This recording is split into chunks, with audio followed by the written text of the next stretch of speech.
Okay, so again, my name is Annie. Thank you for being here. Today is our MyIntent Thanksgiving Special Maker Training Night. So how many people have their maker kits? Raise your hands. Yeah, awesome. How many people have done this prior to prior to Thanksgiving? A few people. Yeah. Okay. So how many people will this be the first time that you see your family in a while for a holiday? Yeah, a few people. I see you. Awesome. Great. It's gonna be great. Okay, so I'm so excited for tonight. So why did you choose to get a maker kit to do with your family? Just to put it out there. You can raise your hand or you can just put yourself off of mute and then can answer it.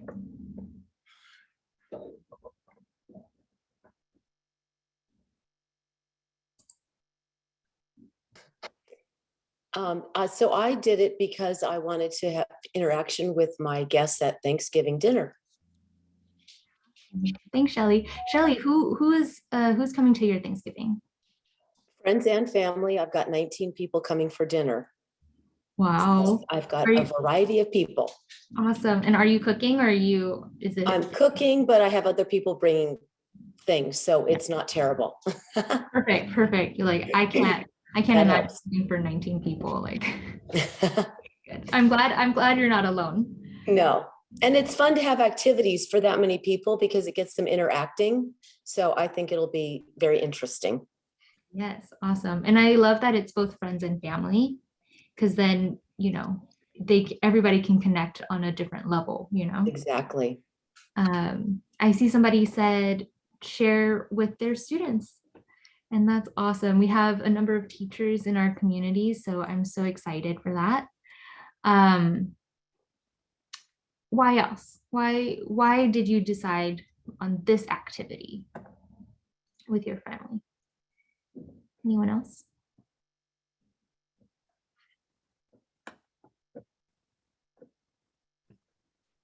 I feel like it's something that they can do and then take something with them to always remember the event. Yeah, it's like a reminder. Absolutely, I love that. Something to keep and remember all year long. Yes, I love that. A meaningful takeaway, exactly. And that's exactly what this is. It's a takeaway. It's something that is a byproduct of the entire event of getting to connect with people in real life. And so for you, I know we have some veterans here and I would love to hear from you. What does it mean to be a MyIntent Maker for you?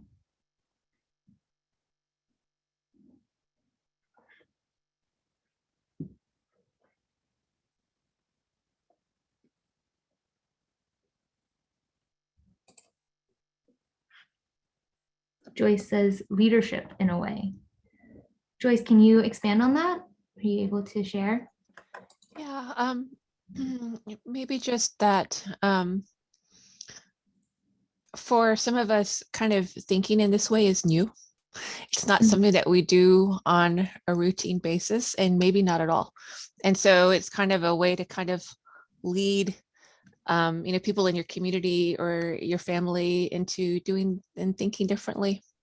Yeah, awesome. Thanks, Joyce. Yeah, so it's definitely putting yourself in a different role that you get to have with other people. Brenda says to have fun with family and friends and also to meet new people. That's awesome. And I think that really strikes at the heart of what it means to be a MyIntent Maker. Joyce, you said leadership. Brenda, you said to meet new people, and that is what it's all about, is that connection. I'm going to share my screen and we'll get into the slideshow.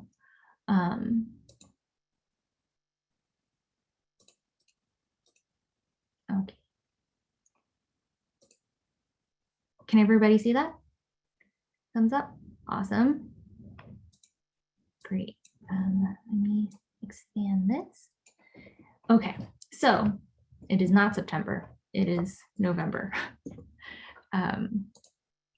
So tonight's agenda, we'll talk about what it means to be a MyIntent Maker. I'll share the word finding technique, and we're going to go into some Thanksgiving Q&A, stamping, and then I'll share some resources with you. So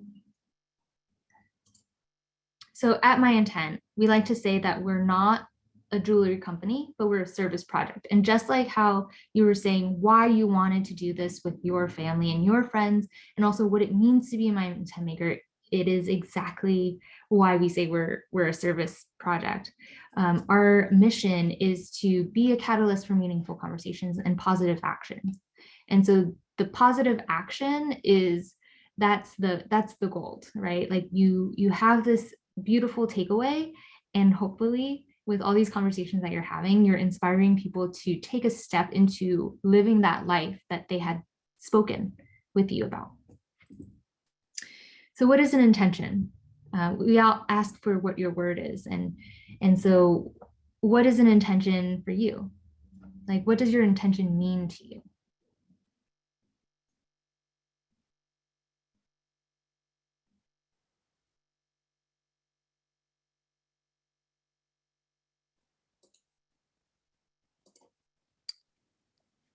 I would say it's something to make you focus on things you want to change in your life, to be more intent about, whether it is to be creative, dream, peace, whatever it is, it's a reminder to think about it every day.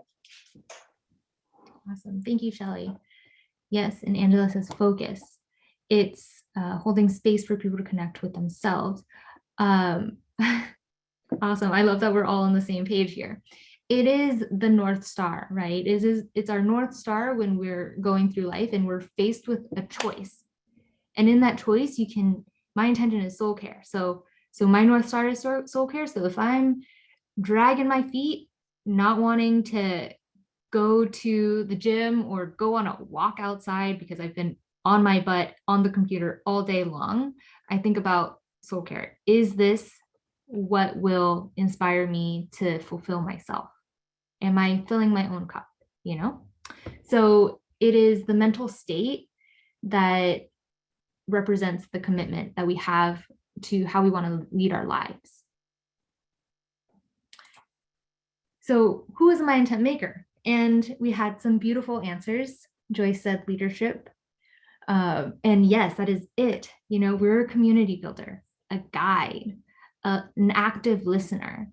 And what does active listening even mean, right? It means that we are allowing ourselves to be curious, right? To have the conversation in that present moment, right? To ask questions, to be a meaningful conversationalist. So all of these conversations that we're having, it all leads to somewhere, right? It leads to an intention. It leads to positive action. It leads to purpose. And so especially with Thanksgiving and with family, sometimes it can be difficult, but just remember that. Remember, this is your anchor point, your intention, why you are doing this. What does this connection mean to you? And so how to help somebody find their word. This all comes from a blog written by our founder, Chris Pan. And just like, and so I'll go through how to help somebody find their word, how you can help someone find their word. We'll go a little bit deeper because sometimes, the first word that comes up isn't the word. Sometimes it is, but sometimes it isn't. And we'll see what it means to dig a little deeper. So before you even engage in the conversation, right? It's just like we did tonight. We are going to ground ourselves, prepare with yourself the mindset, right? To be present, whatever happened today, let it go. We're here, we're with each other, we're having a great time. Maybe not, but we're here and we're together, and that's awesome. To be open to, a lot of times people reflect upon our state of being. And so if we are open, if we're open to sharing our vulnerabilities, most likely they will as well. And then to be a little bit confident, to go for it, to ask what's your word, and share yours and share your intention and allow that to be, because it's a big question to ask. It's not small talk that you have with, your coworkers at the holiday party. These are big questions that you're asking, and you're asking someone to go deep quick. And that is, can be scary for some people. And so whenever you do engage with someone, first you can start with, what's your word? And then usually people are like, what? But, if you're already planning this as a holiday party, people may already know. And so then they won't be so confused. But after that, you can also follow up with a brief explanation of, your intention of asking this question, what you want to do for them, and allow them to pause and reflect on what was just asked. After the pause, if the word hasn't bubbled up yet, because how many people have let their families know that they're doing this for Thanksgiving? You can raise your hands. Not yet? Okay. Linda did. Linda has prepped her family, but that's okay. It's either way is fine. So after the word has or has not, so Linda, whenever you shared with your family that you're doing this, did you send out any questions? Yes, you sent the link to help them find the word. Awesome. You beat me to my question. So then they'll sort of be primed to sort of come to the table with a few words, or maybe talk about, oh, this is the word that I got in the word finder quiz. Like, what word did you get? Oh, I like your word more, have that conversation. But for those of you who are like doing this as a surprise and as the sort of theme, maybe not a theme, but just an activity for the night, you can ask, if you ask, what's your word? And then you share your word and you share your intention, and that doesn't come to anything, you can ask these follow-up questions. We have these 3 that, and we'll have the recording and all of the links that we mentioned in a recap for tomorrow's email. So be on the lookout for that. You don't have to worry about finding the links. We'll send them all to you. So the first question is, what's a quality or virtue you want more of in your life? So that question is, if people don't sort of like that question first, a different question that I like to ask is, who's somebody that you look up to? Who is somebody that you admire? Right? And then you ask, what about them? What about them do you love? And that usually allows them to sort of see, oh, a quality or a virtue or a trait that they really love from this person. And that could be their intention, right? So it could be leadership. It could be, just their confidence, or, the way that they love. It can be a number of things, but it allows them to sort of see a tangible example of the trait in their life. The second question is, what's a challenge you want to overcome? And, we've had a pretty rough go of it the last few years. And so it's sort of like naming the obstacle. So we're naming the obstacle so that we can then move past it. And so these are all just like the first question for a conversation. And so what's the challenge you want to overcome in your life? So we're naming it, and they'll answer. And then the follow-up question could be, what's on the other side of the challenge? What does your life look like when you have overcome this challenge? And so it's challenging, it's not challenging them, but it's allowing them to see what's in front of them and then see what is possible. And then the third question is, what is something that makes you feel alive and want to focus on? And so that is talking about, so in the last question, we're talking about a challenge. We're naming this, and then we're looking past it. This time, we're just saying, oh, I know that I love to do this activity. What about this activity makes you feel alive? What about it brings you joy? It could be the time that I spend by myself, the fact that I am able to, focus on something that is not obligations. It can be so many different things, but it's allowing them to see what about this activity, or what about something that makes them feel alive. And then they can find that feeling in other moments in their day. Like, I love gardening. It brings joy to my life. Okay, so if you love the joy that brings, can you find joy in small moments throughout the day when you're not gardening? You know, it's allowing yourself to then build all these little things throughout their day and have it be a practice. Okay, so does everybody get that? Questions? No? Okay. If you have any questions, feel free to put it in the chat or just take yourself off mute. Embrace the awkward silence. It's going to be silent for a little bit because this is a big question. And then what I have always wanted to do and have trained myself not to do is to jump in too quickly, because we want to fill that silence because we have all of these feelings and we want to help them and all these things, and we're just going to let that go. Going to embrace it, and we're just going to sit there until somebody answers. And then if they really don't have a word, then they'll be like, I need more help. And then you can jump in. But allow yourself to be curious whenever they're answering these questions. Listen, and then ask open-ended questions. Can you say more on that? What does it mean for you to feel this way? Like, why is it important to you? You know, things like that. So allowing yourself to truly be curious and present in the story and the reality that they're giving you. And so something that I get, and we've done this at events and things like that, where the first word is perfect. You feel it in your spine, you get goosebumps, all of that. And then sometimes it's not, it's like you both feel like, oh, this is you're dancing around what the word is, and both of you are like, oh man, I think we're almost there. Okay, so we're gonna go a little deeper. And this is all based on how the conversation is going. And so this is in the blog as well. And this first one is probably the thing that I see the most. Parents wanting their child's name. And that's great. We love our kids. They mean so much to us. And of course, I'm so grateful that my mom did everything in her life for me, you know? So I think it's beautiful. And also I think that there could be something outside of that, right? So I like to ask parents, if they have their kid's name, what about your children? How do your children motivate you to be the best version of yourself?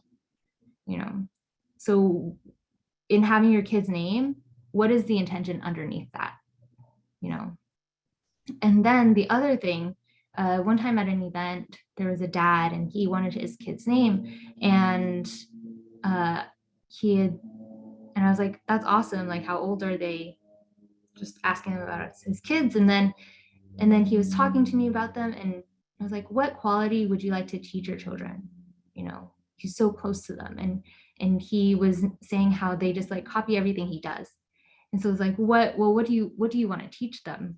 You know, and that's how kids learn, is through example. And so that was something that really resonated with him. And maybe that resonates with you and whoever you're speaking with. It's like, how do your children motivate you to be the best version of yourself? And then what is something that you can teach them without giving them lessons, you know? And that can be for anybody. It can be for kids. It can be for, you know, any name, truly. You know, what is it about them that is special to you? It goes back to that first question from the last slide. What is the virtue or quality you want more of in your life? And so another thing that happens is that people want a word like success or happy, and those are great words. And that could be the word for them, but sometimes it's really, those are really big and ambiguous words where everybody has their own definition of it. So for me, whenever it comes to success, I like to ask, what is the motivation behind that word? You know, like, what about success is like, what is success to you? What does it look like to you? What does it feel like? I like to get people to sort of share their perfect day. You know, is that a successful day? And then, and it's just to like, for in this example, Chris had asked a coffee shop owner, what would it take to achieve success? And that person said, a sense of community in his shop. And so community ended up being his word, because that is what success is for him. And it's not money, and it's not fame. It's having people come into the shop and having that sense of community. So trust your intuition. Sometimes the first word is the perfect word. And so if you think that that is, and that person feels that way as well, then that is it. And so these are the two pieces of advice that I have for you. Trust your intuition. And then the second is to have fun. When I started out and I was doing events with MyIntent, we were at we would be at conferences with so many people, right? And I would be so like, I was jazzed up to help someone find their word. And like, we only had like 30 seconds with each person. And so I would go into it and I'd be super intense. And then it would just make them feel like, oh my God, I need to find the word of my life. This is forever. And that is not. And then I was like, oh shoot, like, let me dial it back a little bit, because it's not for forever. It is just for now. And what is relevant to you in this moment. And so have fun. Whatever energy you're bringing into the conversation, that's what's going to get reflected back onto you. And so, and with family, sometimes having this conversation can be difficult, you know? And so just remember, keep it, allow them to feel how they feel. And if they don't have their word yet, it's okay. It's okay. We're cool. And we'll come back to it. Let it brew a little bit. So any questions so far about helping someone find their word, about questions that we're asking, anything like that?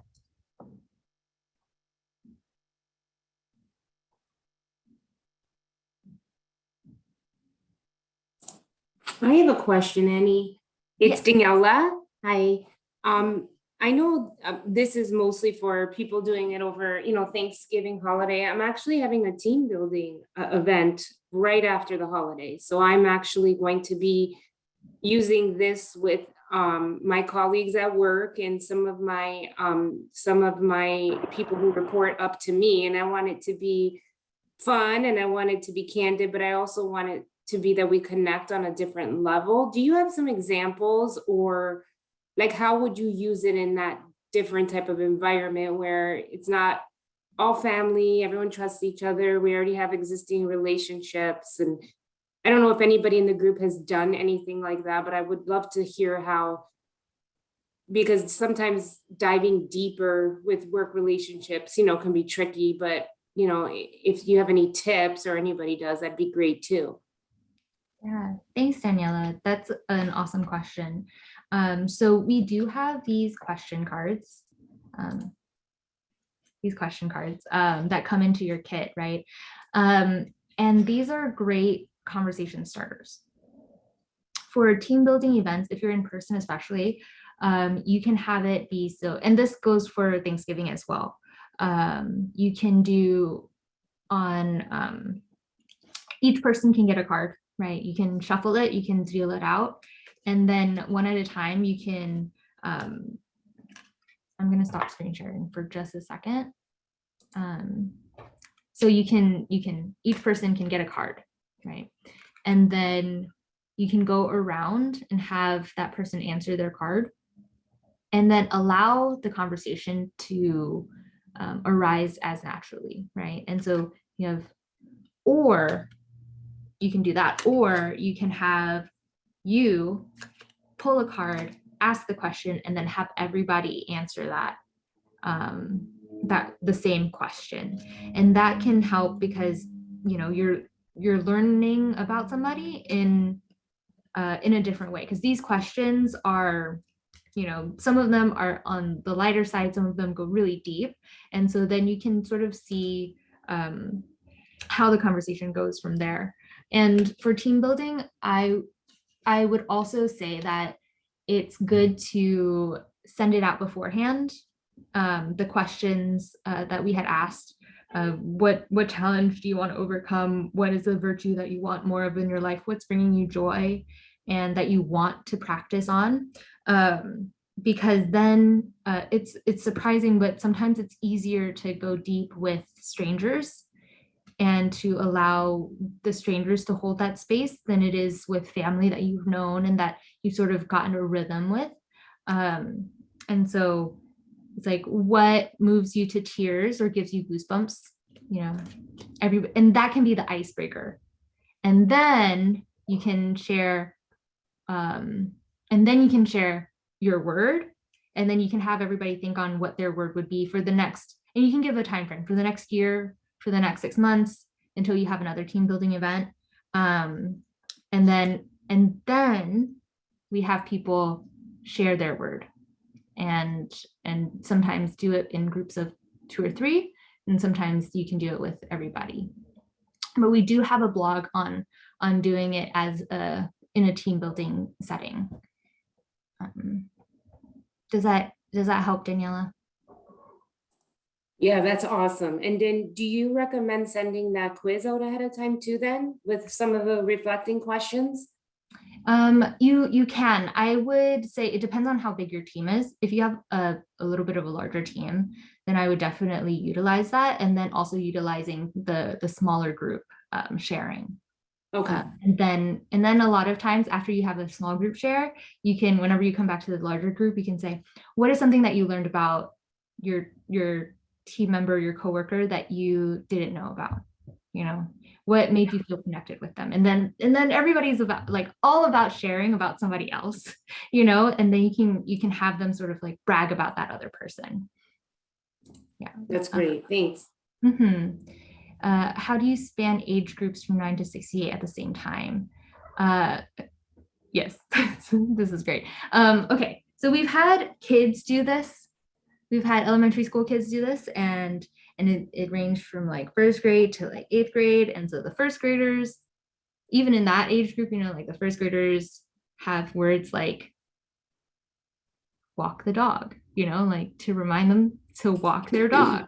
It's something very literal like that, or like shine, because they love singing and dancing and they just want to shine, or sparkle, or anything like that. And so I think when it comes to age groups, you might have to break down the questions a little differently for people who are younger, and also to remember that this word, whatever word they, especially for people who are much younger, their word will mean something to them, and it might not be the word that we're like, that's so deep, but it is special to them in that moment. And I think that is the best thing, because then we're getting them to practice intention in smaller ways that will, as they grow, it'll get deeper and deeper and deeper.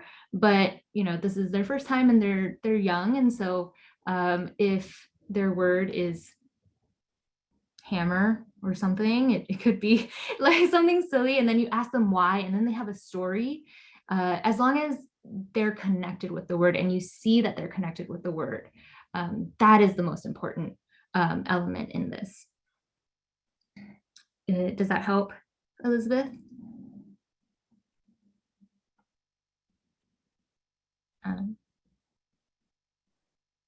Yes, it does. Thank you.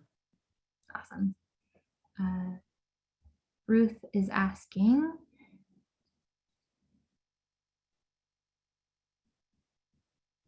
so Ruth, are you asking that that maybe this is like a really big, this is really big and it could go sideways? Is that? We are having people that I wasn't expecting that are not so emotional, I guess, or, like, I don't want to be sexist, but kind of like guys, where they are, I'm not sure if they're going to want to talk about this. Mhm. And my fiance even said, "Are you sure you want to do this?" And I said, "I think it'll help everybody and be really fun." So I don't want to make people uncomfortable, but I want them to have a different experience, like a growth kind of experience, like you're talking about. Mhm. Mhm. Yes. And Linda said it really well. You might be surprised. So we've had this happen, and I feel like the best answer is you can't underestimate the power of FOMO, the fear of missing out, because we've had it like multiple years. Like people have commented on how they've done it, and then these guys, these like burly men who they didn't want to do it.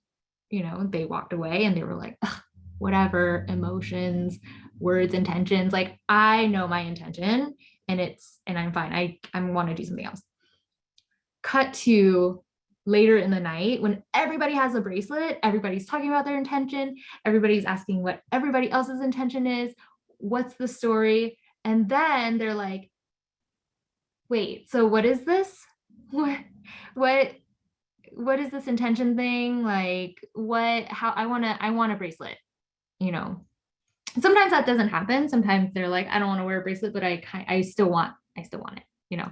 So allow that space for them to like just be in the space is already different for them, right? So acknowledging that part of like they're already coming to the party even though they know. Yes, also yes, tell them they can use the hammer. Like whenever people make their own bracelets, they also feel connected to their word in a new way, you know. And so I'm gonna move on this because we have 15 minutes left and I still have to show you how to stamp. So thank you so much for your questions. I'm loving this. We talked a little bit about question cards and how you can use your question cards. You can also have everybody pull a question card at the beginning whenever they arrive, think on their question, and then go to somebody else and ask that question. So it's sort of like a mixer icebreaker, you know, as people come into the party. Stamping, you can stamp, or we have a stamping placemat where you can lay out all of the letter stamps and it'll show people how to stamp, and then you can have them stamp their own. So you have a station and then they can stamp their own bracelet, which people tend to really like to do. And it doesn't take too long, depending. I mean, Shelly, you have 19 people coming. That's a lot of people, but people tend to really love to stamp their own bracelet, and it puts less pressure on you to have to like sit there and do it all night long. I'm going to share my screen quickly. Does anybody have any questions on anything that I've covered so far?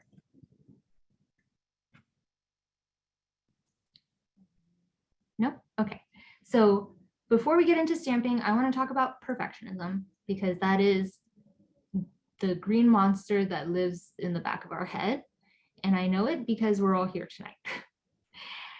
So stamping, perfectionism, we want to change the focus of what perfectionism, where we place our perfectionism, because sometimes we just can't help it.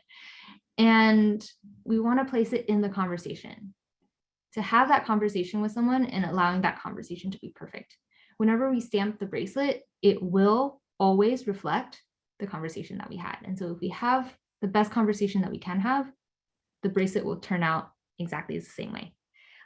This, if you see the token right now, it says deathbed and the E is backwards, but otherwise it's a good looking token, right?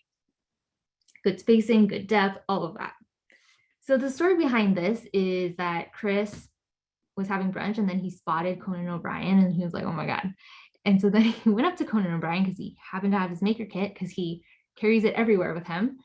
And he was like, I would love to make you a bracelet. And then Conan was like, let me think on my word. And then he said, can it be deathbed? Or can it be the phrase like, whatever I do in my life, I want no regrets when I get to my deathbed. And Chris is like, well, that's not going to fit on a token. What about deathbed? And Conan O'Brien says, yeah, that's perfect. And so then Chris goes and he stamps this word and he messes up. As you can see, the E is backwards, but he finishes the word and he goes to Conan and says, hey, this is my last bracelet.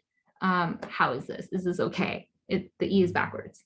And Conan says, this is even more perfect because it captured the essence of what the intention was, that life isn't perfect. And on my deathbed, am I going to be proud of the life that I lived?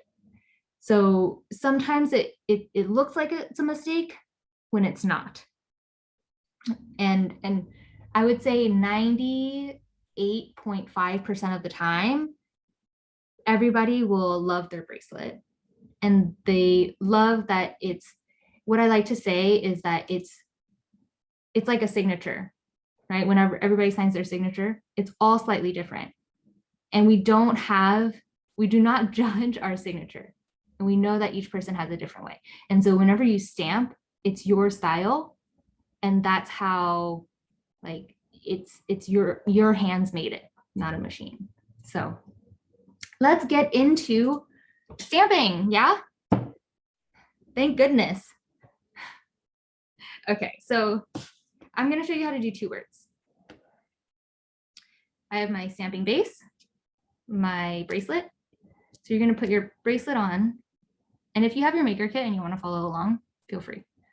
And you're going to have your strings at the top. So if you see the stamping base, there's like a lower ledge and an upper ledge. The strings will go on towards the lower ledge side.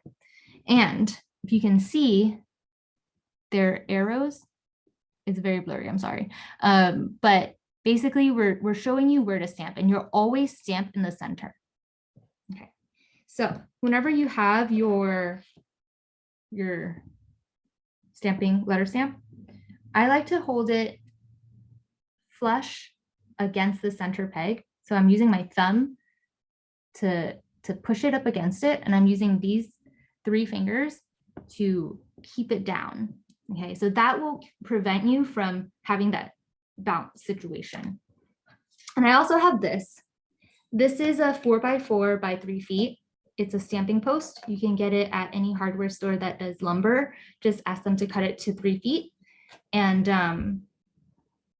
then that you can use, because this will help with sound. Oh my God, I just hit myself in the face. This will help with sound more than anything else. If you've done it on top of a table, you'll see how loud it is. But if you don't want to get this, you can get like a brick, a thick cutting board, a thick book, and put it on the table over the leg of a table, and that will really help with the sound as well. And the depth. And so we'll show you all of the stuff in the email tomorrow. So you'll see the difference. Okay. So you're gonna have your letter stamp in the center. I have my thumb pushing up against the center peg and these 3 fingers down. And then that's your first stamp. You can see that, that's a J.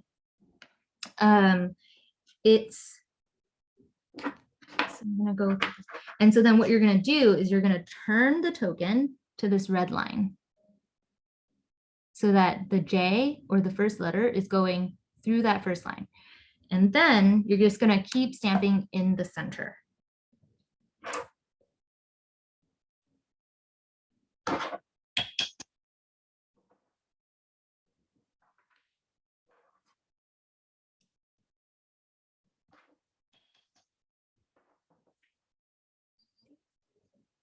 That's Joy, and I just keep moving.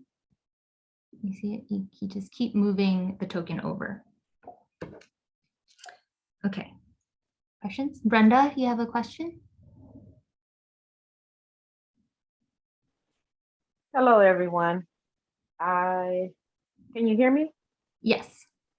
Okay. I apologize for not coming on. I just got off the bus.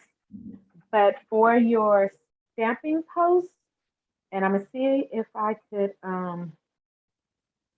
take a picture Home Depot and the different places, there's this thing called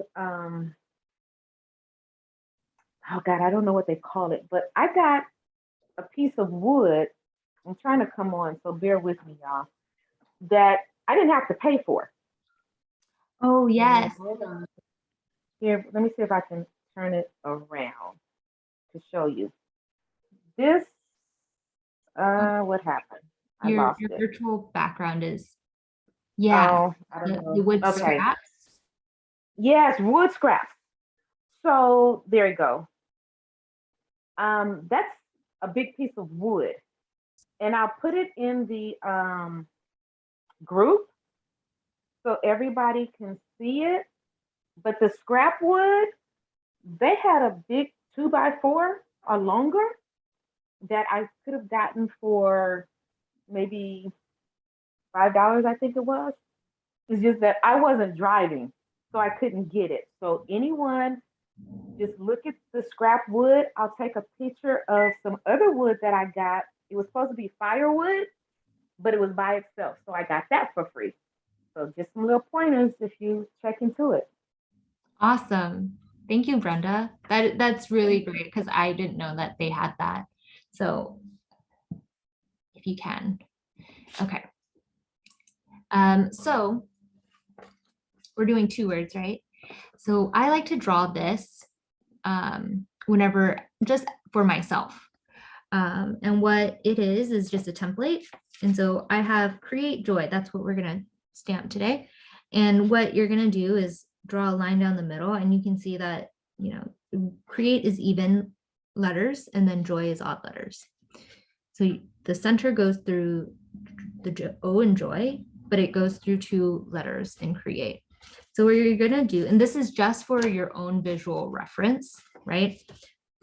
You'll see that, okay, so the E goes in between, and then the R goes over here.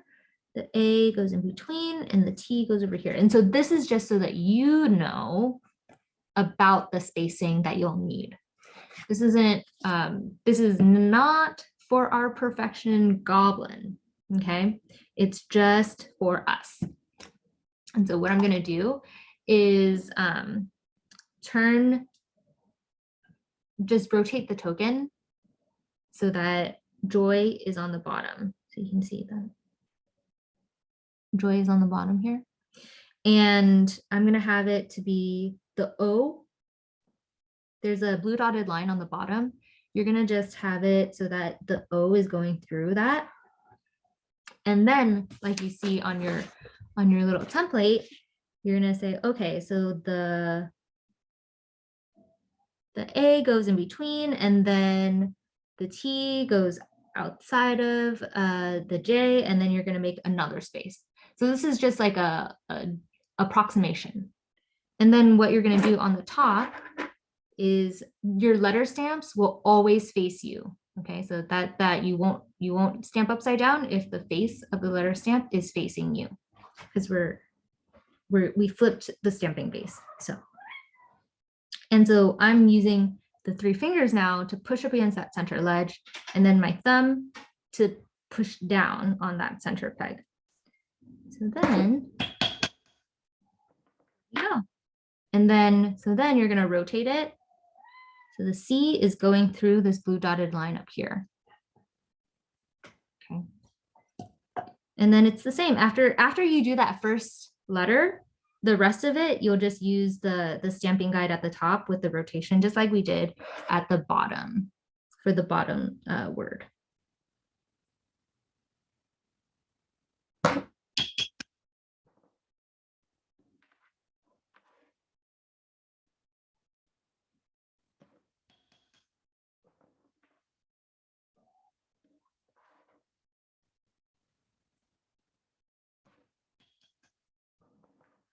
I'm also not one of those people who can like do it in one hit. So that's why I really have to make sure that my thumb or my fingers are pushing down on that center peg, so I don't get that double stamp.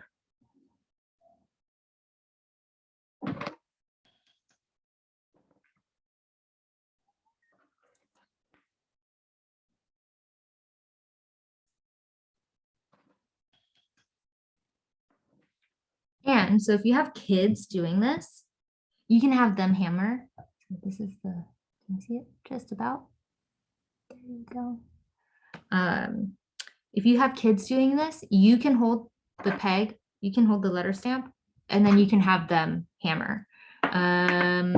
Be careful, I would say that, but it usually works because you just don't tell them to go for it, just be like, lightly tap it until like many times. Does one hit produce better results? Not necessarily. Not necessarily. It just depends on your comfort. Like if I do one hit, it's very shallow. And then if I do one hit and it's hard, it's not as good as like my 3 or 4 hits for myself, and just like I said, it's all about your style, your signature. And so it's whatever you're comfortable with that will get you the result that you like. And so here, right, if I'm looking at it, if I'm looking closely, you can see that the T is a little bit further. But did you really notice it if I didn't point it out? Exactly. Thanks for shaking your head, Wanda.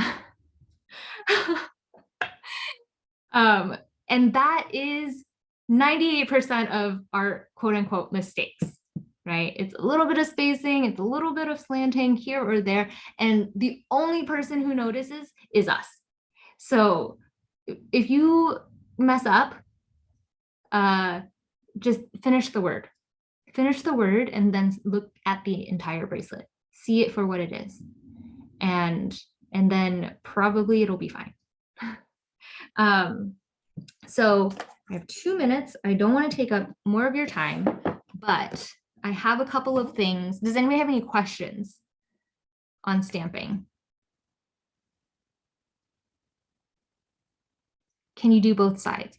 No, because we have our logo on the back, because we have like special tokens that we have, and so you can do the front, and the back is our token. And so it's just for authenticity purposes and quality control purposes. And so, and usually people like, you can only see one side. And if you have it on, you can only see one side. So that's just something that we had decided on a long time ago. So yeah. Okay. So last thing, if people can stay on for 3 extra minutes, that's all the time I'm going to ask for. Show again where you're placing the post. Well, Joanne, can you elaborate on that question?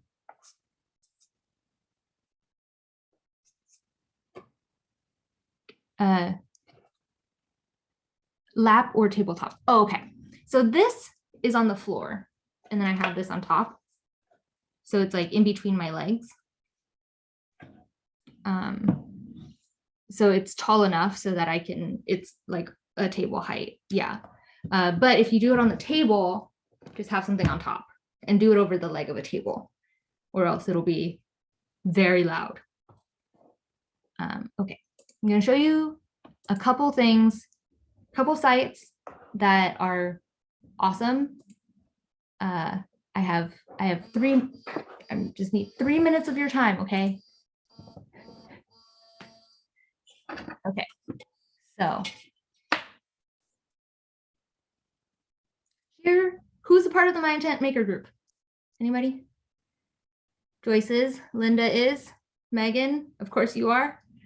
Okay, so this is the MyIntent Makers Facebook group. Any questions that you could ever have, this is the first stop you should go, because we have had this group for 4+ years. And so there's a lot of answers. Whatever question you have, I promise you there's an answer for it in this group.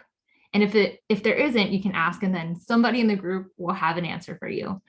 We have incredible makers who are always sharing their journey and sharing their tips. And so I love them to death. And they are, everybody's willing to share, and that's what's beautiful. The other place, everything that I talked about in this workshop, you can find at our resource center. So this is the Maker Resource Center, has everything for trainings. So if you have any questions whenever you go to stamp, then here is your source, right? And we'll also go over like which surfaces are best for stamping. So that's great. And then we also have use case and events. So if you want to do for Thanksgiving, we have Thanksgiving stories. If you want to do with your school, we have school stories. Just different perspectives from different makers for whatever you might want to do. So this is just a good resource for perspectives as well. And then you can find like our logo and other resources that you can use for whatever event you're doing. But that is it. That is, thank you for your time. Thank you for playing with me, having this conversation with me. It's always a joy to be here with you. Special shout outs to Shelly, Joyce, Linda, Wanda, Beverly, Jean Ann, everybody. Daniela, special shout outs to y'all. Thank you so much for being a part of this. If you have any questions, I'll be on here for a couple more minutes. But if you have to go, feel free. And Ruth, if you're still here and you haven't found your word yet, girl, we can do that right now.